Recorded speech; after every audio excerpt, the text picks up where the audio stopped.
Good morning from Panhandle Outdoors with Winston Chester. Panhandle Outdoors, your source for fishing, hunting, and information for folks who enjoy the great outdoors. Now sit back, relax. It's Panhandle Outdoors. Good morning, folks. Welcome to Panhandle Outdoors. I'm Winston Chester. Glad to hear this morning. Got a great show lineup. Hope you enjoyed the last 2 days of video on that King Mackerel tournament.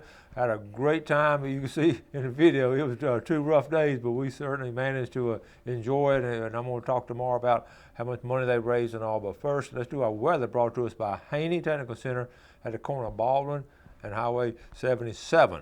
And that construction's finished, and that Baldwin Road is all the way through now. So it's finished as far as that area. They're still going to the 4-lane right in front of there, so just be aware of that. High today 90, low 78. Water temperature dropped from 88, which is just super warm, down to 86, which is still really warm. So it's going to be really stay out of that problem another week or two before it starts dropping. Take a look at our river readings. Apalachicola at Bluntstown, it bounced up a little bit last week, but reading a 1.3, and I'm telling you now they are catching fish on the big river and some of those creeks going in there, the Owl Creek, the Florida River, and some River Styx and all. Fly fishermen, the mayflies are hatching. They're tearing them up. A lot of folks are getting their limit. 2 people in a boat. They're coming out with 100 fish. So just I'll talk about that more. But that's really good fishing on the river. All right, the Choctawhatchee at Caryville is reading a 3.4. And it's in good shape over there. I know they're catching some of those guys out of Black Creek are catching some fish too at fly fishing. Tide chart brought to us by Kent Forest Lawn Funeral Home and Cemetery, and these tide charts now down at C&G Sporting Goods if you just want to buy a whole year's supply. Looking at today, August the 12th, and it is good strong tides, and we're looking at a high tide this morning at 9:20 and a low tide tonight at 7:37. So looking good all week long. Got really strong tides. And got good strong tides for the weekend too. Got some tournaments coming up this weekend we'll talk about a little bit later. All right, this marine forecast is going to be west-northwest at 5 to 10. Expecting a good amount of rain today in the Panhandle, so keep your eyes out for it and be aware of it. All right, we'll take our break and be right back.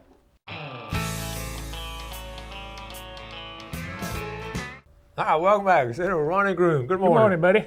Good to see you. We were talking about, we mentioned right there about those folks catching all those fish, and we were talking about catching 100 brim, and we're talking about the importance of eating them. You mentioned in one of your philosophies. But if I'm scalloping and I get some scallops, or I catch some fish, or I shoot a deer or something, before I go to bed, it's all cleaned and in the cooler. I don't sit there and leave it overnight and all that. You need to utilize it, take good care of it, respect what you're doing, and do a good job.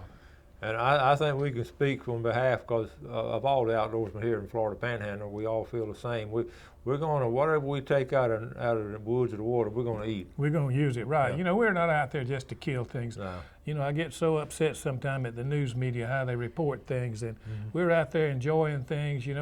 I shoot a deer, I eat it, and if somebody says, "You shot that poor deer," I said, "Well, how did you get that beef? You had somebody do your killing." I shoot those things and we eat them. We eat those fish, and we utilize it. It's exactly. A renewable resource. Exactly, and we as outdoorsmen, we're the best conservationists in the whole area. That's where all the money comes from to take care of the game. Is well, we're going to take. You're right. We're going to take care of it, and the big game hunting and all that situation down in Africa and all that's just another element. That's not our local people here. We're going to take care of ourselves. If that man was guilty of a crime shooting that lion, then he should be penalized. Yeah, but he was not guilty. But he didn't break a law. I read that the people that run the preserve there, where all these animals live, they can only survive because of the overpopulation they have of game. They sell it, and with that money they can run a preserve to save these animals. People you only hear one side of the story, and I told you a while ago I had an email that showed a wildebeest, and the caption was, "This is Wanda, Cecil ate her." Everything. It's just life. You got to live with it. Yep. And it's amazing. Anyway, get back to local and how that media can just blow things up. And that's why it's so important. You have rational people, and you have like Ronnie speaking on behalf of so many people. We have a local TV show like this that can give you facts and all. Yeah, you need to hear both sides of the story. That's true. So just be aware of that too, okay? Now let's get into getting back local stuff and all. What have you been up to? I know you had a busy summer. Yeah. And summer actually winding down. It's the middle of August. We got people coming in now getting ready for fall. You know, the hunters are all out. They're getting ready, and it's time. You know, if you got feeders, you need to start feeding them pretty quick, and you need to go over all your equipment, check your stands for safety and your guns. Check them, make sure you're a good shot and everything's working properly. So it's a good preparation time right now. I always call this a between time. You know, summer's ending and right between the hunts and all that. The off season's going to be here before you know it. Now it's going to be here in September. That's right. Then we got early duck season. Early duck coming up. That's right.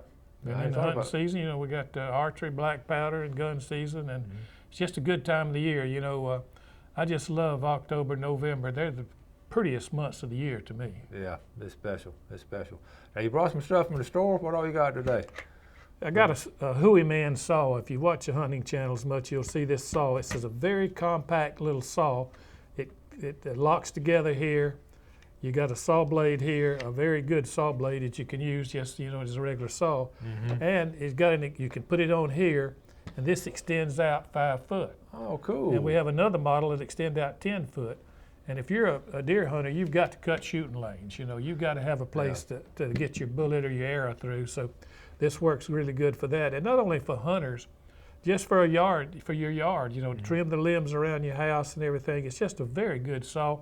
And it's so compact, like I say, it hooks together. And it's compact, and it's a good quality saw. And, you know, it's easy to store. I keep it in my toolbox in my truck. And that extends out. Just tell you just flip these out and anyway, it pulls out right. It comes out here. Okay. But it just extends out. Yeah. Look at there. And it'll go out and out and out. You know, you just keep extending. And we have a 10-foot model. You can reach. Time you get your, you know, 5-6 foot length in your arms, you can get way on up there. And that is so important too, because tree stands up here like that. That's right. And so if you're an outdoorsman and trimming, you know exactly what we're talking about. Yeah, this thing is really handy. And that, again, now this is the time of year to do that kind of stuff. It's time to start working on it. You know, don't wait till the day before the season to try to get ready. You're gonna have a terrible time if you do. And you don't want to do it in the middle of the day either. Late afternoon, early morning. It is so hot right now out there in the middle of the day. I can tell you, get up early or go really late, fishing, hunting, whatever. All right, we're gonna take a quick break right now. We'll be right back with some more stuff with Ronnie. All right, welcome back. So, Ronnie Groom, C&G Sporting Goods, one of our sponsors from day one, and always a guest, and everybody enjoys seeing you on here on the show. They enjoy it. Well, thank you. Let's before we get back to Ronnie, I've got a couple of announcements now on tournaments coming up. 2 really good tournaments. If you're a freshwater fisherman, don't forget the big brim tournament is going to be there in Weewall, sponsored by the Gulf County Fire and Rescue, and it's going to be you weigh in the top 10 fish, your top 10 brim. And it's going to be right there in the road landing there in Weewall, the Weewall landing we call it. So check that out, and you can register that morning. And we've talked about it last week and all, but I just want to remind you. In addition, if you don't want to fish a brim tournament, how about fishing a redfish tournament right here locally here in Lynn Haven? The Emerald Coast Redfish Circuit, which is, we cover them every year, and they use it in Destin or Pensacola or Mobile or Apalachicola. Well, this time they're going to be, I've got an announcement right here, and Mark Cowart sent it to me. Thank you, Mark, for getting us information. It's going to be Saturday, August 15th, this Saturday. It's going to be check-ins from 4:45 to 5:30. It's going to be right there in Lynn Haven at the Porter Park, right by the bridge, on the east side of the Bailey Bridge. And you're going to fish. The weigh-in is going to be at 3 o'clock. And let's see what else you need to know. That's basically all you need to know. You can register there, check out Emerald Coast Redfish Club. You can fish it. They'll be glad to have you, and it'll be some good fishermen, and they'll catch some good redfish. Oh yeah, redfish. I love to fish for redfish. That's one of the fightingest fish for his size you will ever find anywhere. And I know you've caught them all over the place too, but that West Bay, North Bay, and East Bay, they've been producing a lot of big good ones. Even on Choctachi Bay over there, lots of them. They are. So I mean, some really big ones. Of course, you got to stay in that size limit too. Yeah, you got to hit that slot. Well, that's the key to it. You keep, got to be a ½ inch or a quarter inch below that slot with a couple of them way up in. Y'all know that. So, but I've seen some good pictures. In fact, I've got some pictures I'll probably show tomorrow of some really nice redfish that come out of here. All right. So, what you got next, Ronnie? Let's talk about game cameras just a minute. these are the biggest change in hunting, I guess, since I've been here, and to be able to use these game cameras and tell what you got out there in the woods. You can put this thing out. It'll take pictures. Every time a deer walks by it'll take a picture. You can look at the cards when you get it back, and it'll tell you what time you walked by. You know, and you could just pattern that deer. Now, you know, deer are experts at patterning us. Yeah. A lot better than we are in patterning them. But with this camera, you get such a big advantage because you know, say you've got 3 cameras out and you check the cards on them and you get a pattern, and you got one stand where there's a big deer coming. Well, that's where you're going to hunt. But if you don't have this camera and you're sitting on the other 2 stands and nothing's coming in, you know, you're wasting your time. That's right. Well, you're not wasting your time, you're having a good time up, but still, the camera makes you much more successful. And it's easy to use. It tells you the time of the day and everything that happens. It has a lot of information on it, the temperature, everything's on there. I was going to ask you, because I get all kind of people send pictures of their game cameras, because a lot of people just enjoy taking pictures, you know, especially before the season and all. But yeah, I get pictures from different heights. I got some of them looking straight down the trail. I got some high. Some of the pictures I get. What do you like to do with mounting yours on your heights and all? There's a lot of different opinion on that. The manuals usually tell you to put it about waist high, about 3 foot high. Okay. But you got to be careful if you get the angle on that. If the tree's slanting a little bit and you're getting to the ground or you're getting up over the deer, you need to. Most of them have a little button you can mash and it'll shoot a little point down there where it's aiming. So put it on the tree, and I usually like to take mine down a little bit. I usually put a little piece of stick or something behind the top of it, angle it down just a little. But some people like to put them up high. Yeah, it's fascinating the different angles I get from people. But lately I've got a couple of deer still in velvet. Yeah, Nice. yeah, they're in velvet. I've got some good pictures, and they're really pretty now. And, you know, we've had some good rain, and there's been a lot of food, and they seem to be healthy, and everything really looks promising, you know, for the season. You're right on rain. Everything's green. That's right, and that's what they eat. You know, deer lives on weeds mostly. That's their main thing, and then they got acorns coming up here. And I see some acorns forming too, so it looks like they're gonna have a good year. And have you started the feeding into feeding, like you said? You started. Yeah, I started. You know, this past week I went out and put out, and I set my feeders up. I got 2 or 3 of them. And I just set them on 1 or 2, so it just spins a little and makes a noise so they get used to it. You know, I'm not trying to fatten the deer. I just want them there so I can take the pictures. And if you'll set them up now and get them used to it, and I feed them a second or 2 in the morning. You know, it's just a handful in the morning, a handful in the evening, just to get them used to it so that they get in the pattern of coming in. Then you start increasing that later? Or? Yeah, later on I'll run it up to around 4 or 5 and throw, you know, a good double handful of food in the morning and in the afternoon, and it works real well. And another thing, and I've told you this before, that a lot of people just take corn out and dump it on the ground. Well, deer feed on that mostly at night. This feeder, they'll get used to that noise. When that thing goes off, they'll come just like a dinner bell. And a feeder will pay for itself in that you'll save that much corn because you're not using a lot of corn. And it's rationed out at a time when you can be there in the daylight. How many feeders do you like to put out? Say you got 40. I know a lot of folks have 40 acres. How many feeders would you put out on that 40 acres? 1 or 2 would do One you or there. two. Yeah. The only advantage in putting out more than 1 is you can put 1 that's good for a north wind, 1 that's good for a south wind, and you got a choice of where to go. Yeah. That's the advantage of having, you know, several feeders out and several cameras out. And that's so important too. That's very important. Yeah. Right. Yeah. That wind is the thing. Yeah. Yeah, it really is. I got your sign there. I like that sign. Yeah. This is a sign that we have here that we sell at the store that you can put on your property. And this sign, you know, it tells you know, we have these cameras now that you can get the pictures right into your your phone, your cell phone. So you can watch what's going on and know who's going into your property. And this is a big deterrent to trespassers. You know, the poachers that come in, they see that, and they don't know whether you got a camera or not.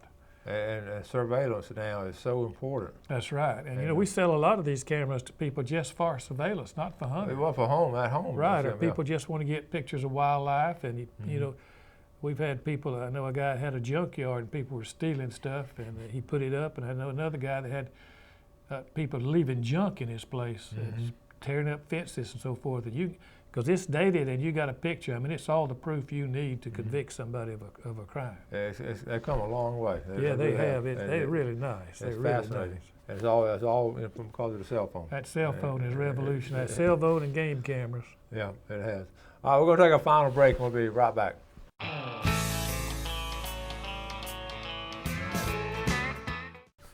Okay, welcome back. Glad you're with us this morning. Let's take a look at our fishing game forecast right now. Brought to us by Mark Coward of Counts Realty. Our time 11:15 to 1:15, right there in the middle of the day, 11:15 to 1:15. Go and take a 2-hour lunch, and then tonight 11:39 to 1:39. And Ron and I were laughing. We had this incident, of course, everybody knows about, with the FWC officer, and thank God it all worked out okay and all, and no one, life was taken. But anyway, it was down there in your neighborhood, sort of. Oh yeah, down off the marina, down in the pass. Yeah, and it's an amazing situation, and later we may talk about it with some FWC folks and all, but all of y'all know about it. But you brought up a good point. That happened on Friday, and you said Saturday at the store. What you sell a lot of? We sold some guns Saturday. There you go. We had an old timer came in, lived in the cove, and he said, I need a gun for self-protection, and we recommend this and that. And he said, I want a 12 gauge. That's old school, ain't it? He will protect his family, buddy. Yeah, and we'll talk about it over and over again. This day and age, you just need to have some self-defense. You never know who you're gonna run into. There's a lot of evil people out there. I hate to say that, but it's a fact. So and then you go up there to the firing range and shoot it, and just be comfortable with it, and keep it in a situation where if you need it, you got to get it. The Game and Fish has really done a good thing in the county when they put in that firing range. Man. Yeah. And it's so nice. It's not some jury-rigged outfit. It's really a good place to shoot. They got all kind of facilities to shoot different distances, and they're improving it every day. And I'm just so proud we've got that. Yeah, and like I say, you can go up there with your pistol, and now they're getting ready to the rifle range. They got to 300 yards, and they're going to put, I think, trap and skeet and archery and everything. So it's really a good thing so people can get out, because, used to, when I was a young man, you could go out in the woods and shoot when you wanted to, but you can't now. Even though it's not fenced or posted, you can't legally go on there without the owner's permission. So go out to the range. It's safe. They've got somebody out there. They've even got food and ammunition, anything you want out there. That's a good idea. That's a good thing. And we've when it first opened up, we went out and videoed and got some good video of it. But like Ronnie said, they're just improving stage by stage. And Bill Dozier sent us some information on it. Bill was behind one of the county commissioners who really pushed it, and all. We appreciate it. Yes, sir. All the county commissioners supporting that, and that's a good deal. Now, a couple of other things too. At this time of year, this is August, and we're talking about you're selling guns, and you're also fishing still going strong. What reports y'all are getting at C&G on scalloping? I know people come in there. You just mentioned. We get some mixed reports. Some people are, they get the limit right quick, and others have a hard time finding them. I think I could tell you it's about where you throw the anchor. Yep. You got to get a good little spot, and generally, it's been my experience that getting a little deeper water, it's better. But a lot of people, they better stay in shallow water where they're very comfortable. But it's been a pretty good season. Yeah, it started off slow, but I'll tell you the same thing. I got mixed reports too. I wanted y'all to hear from Ronnie too, because he gets reports down there too. And speaking of outdoors, Yeti cooler. I mean, the Yeti cooler's been really strong. But they come up with these little cups and all, and this is almost a staple. These are the regular Yeti Ramblers here, and they're really fine. They'll keep ice, overnight. But they've come out with this new one. It's called a Coldster. And it's a little thing like this, and you can put your cold drink in it. Yeah. Or you can put a Coke or something in there and just put it in there, and it'll keep it cold. And they're really nice, and right now we've got them, but we won't have them long because they go anytime we get them. But these things, for a gift or something, these are great. They are, and when they first came out, I thought, here's another gimmick and all that. Yeah. And finally, I got one down at your place and started using it. And we don't go on the road without that thing. Yeah, and this big one will carry something. I can pour that, and listen, I've done this. I'll put a tea in it, and I can drive all the way to the other side of Tallahassee, and the ice that melted. I can still have that in it still. Because usually pour it in those little cups, it's half water, and when you get to Tallahassee, it's half water, half tea. But not with those. It's Paul Thrasher came down, and his wife got him one of these. Yeah. And he had it on his tractor. He was going to stay, cool and have something to drink on his tractor, and he was bush hogging. and he made a circle and came around. He saw it. This thing is extremely tough, but it won't stand up under a bush hog. He ran over a bush He hog? ran over that thing, and it was flat as a flitter. That's funny. If that had survived, that would have been a good commercial Yeah, for you. he brought it down and wanted to know if he'd get it, if it's warranted. And yeah, but not against bush hogs. That's funny. All right, we got a couple minutes left now. What we're looking at, let's say August, September. We got doves, you got shells and everything down there Right. for doves. Yeah, you know, dove season's coming up here, but it'll be here before you know it. And after that, we got the early duck season, and then we get into Thanksgiving when the regular season opens for a few days, and then it'll be open right on through. And we have a good long hunting season here, so we don't have to go out, you know, too much. Just kind of take it easy and go on good days. And the main thing is be safe. You know, we want you know, hunting is one of the safest sports. It's safer than basketball or hula hoops. Yeah. And but you need to be careful out there because you know there's dangers wherever you are. If you're in an automobile, you're in danger if you're not careful. But if you're out there hunting, be careful and watch out for others. Just be very careful. Well, yeah, that's a good point too. We talk about that a lot too. It's one of the things we stress here, especially when you have younger people. Make sure they know how to handle a weapon. Right. And you know, be safe with them. And if you're, you know, you need to go, if you're going out in the woods or on the water, try to go with somebody. Don't go by yourself. You know, it's so much safer if you're with somebody, especially an older person. You know, you need to be out there, and if something happens, you've got help. Don't get out there and get lost. You know, be sure you carry a compass and a knife and some water. And have one of these. It's not 100% because sometimes you're gonna be out of cell service. That's right. So don't guarantee, don't count on that as 100%. That's right, exactly. And if you're in that river swamp, and if you don't know exactly what you're doing and have some kind of instrument, you better stay where you can see the river. Yeah, and be sure and let your significant other, your wife or your brother or sister, or whatever, let them know where you're gonna be. That's right. If you hunt a lot and you've got a map of your area, a good idea is to put the map somewhere like in your garage and stick a pin in the stand you're going to hunt in. That's right. And that way, if you don't come back, they can at least know where to go to look for you. Good point. Got to get out of here. Thank you, Ronnie. Good to see you, buddy. All right, thank you all for watching Panhandle Outdoors. Do something good for your fellow man. Have a great day, and God bless. Thanks for joining us for Panhandle Outdoors with Winston Chester. Panhandle Outdoors features hunting, fishing, and other activities and information to help you enjoy the great outdoors. Join us next time for Panhandle Outdoors.